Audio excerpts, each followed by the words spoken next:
It's Pete from Cheap Homesteading, and I'm in the garage tonight, and I'm working on the Massey 231 engine. I am still waiting for a part to finish up the timing cover, so I can't do that, but I'm going to try to install the oil pan and get that end of it all finished up anyways. So let's go. So what I'm going to try to do is tip this engine up on its end.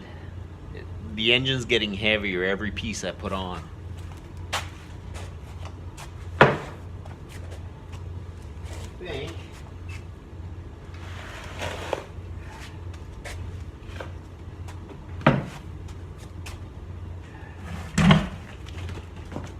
Try. Turn this way.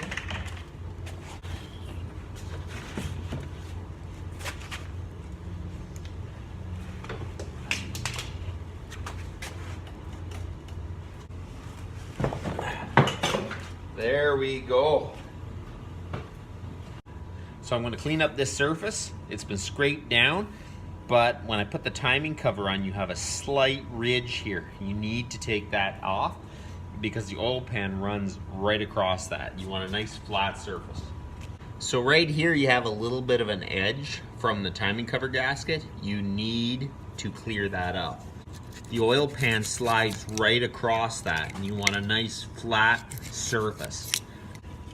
Going to use a tiny bit of brake clean to make sure there's no oil on that surface.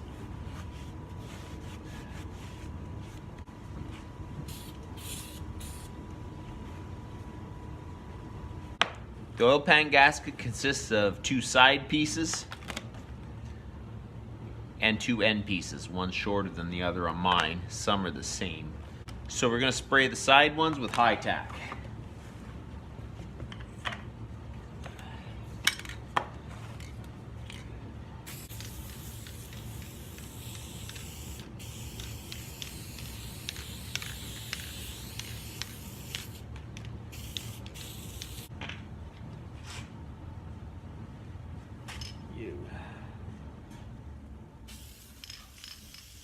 Now we're going to set this gasket in place.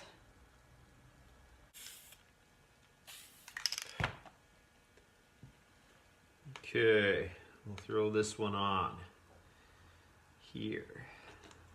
You want to make sure that this cork gasket is seated down in the groove really nice, and it will fit in there nice and solid. And you want to make sure it goes down to the bottom. There we go, that's in. Now we'll do the front one. Okay, you get it started in the groove and then you push down so it sits on that gasket. And then you kind of work your way and push it down into the groove. The cork is in all the way and the gasket's sitting underneath the cork strip. That's what you want. You want the gasket in first, then the cork strip. So when that gets pushed down, it'll seal against here. I am going to put a dab of silicone on each corner though, just for insurance. They found a nice used oil pan for this. The oil pan was one of the hard things, surprising enough, to match up. Well, you think these things match everything, but they don't. So I was pretty happy that they were able to find this. Okay, so I'm using Clean Flow Black 470 silicone, putting a dab here right where this meets the gasket on all 4 spots. I just want to have a bit of insurance that that's not going to leak between those 2 surfaces. Okay, so this oil pan is plenty heavy. And I don't want to damage the gasket as I set it down.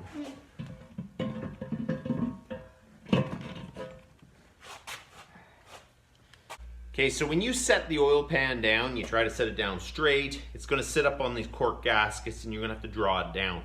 You want to make sure you draw it down straight. You don't want to tighten up one side and then tighten the other, because those little cork gaskets could possibly turn and then you have a gap on the far side.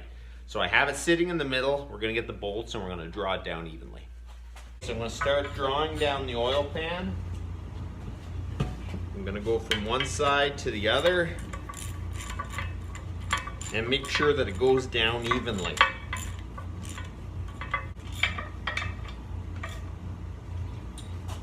Go back over here.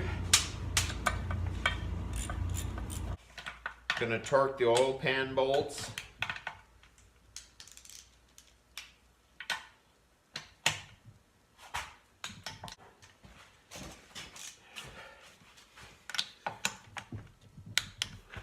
So I have one more to go, and that's the one that has the broken out hole.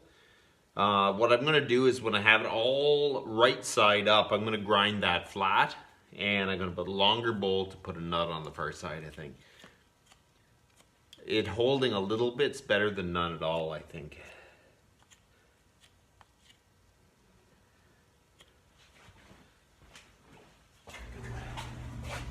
I'm gonna mark the bolts so I know that they've been torqued.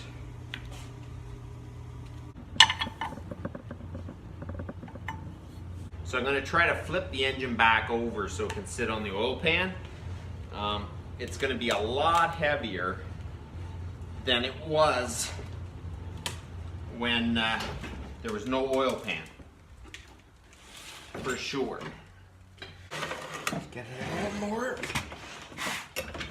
Okay, now I'm gonna tip it up this way. Woo. Okay, I don't like that cracking. So we're gonna try to move this. There we go. So the engine is right side up again. We have to install the head, the bell housing, the power steering pump, my little locking washer for the metal idler, and then I think we're about ready to throw it back in the tractor. So you guys have a good one.